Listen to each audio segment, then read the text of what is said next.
ഈ വർഷത്തെ +2 പരീക്ഷാഫലം വന്നപ്പോൾ Pala Mahatma Gandhi government higher secondary സ്കൂളിൽ പരീക്ഷ എഴുതിയ 182 വിദ്യാർത്ഥികളിൽ 174 പേരും വിജയിച്ചു. 96% വിദ്യാർത്ഥികൾ വിജയം നേടിയപ്പോൾ 27 പേർ ഫുൾ A+ നേടി. തിരുവനന്തപുരത്തെ വിദ്യാഭ്യാസ മന്ത്രി ശിവൻകുട്ടിയാണ് ഫലപ്രഖ്യാപനം നടത്തിയത്.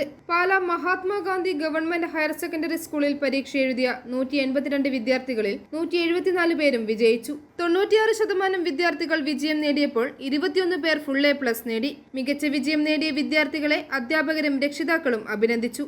മഹാത്മാഗാന്ധി ഗവൺമെന്റ് ഹയർ സെക്കൻഡറി സ്കൂളിനെ സംബന്ധിച്ച് വളരെ അഭിമാനം തോന്നുന്ന ഒരു നിമിഷമാണിത്.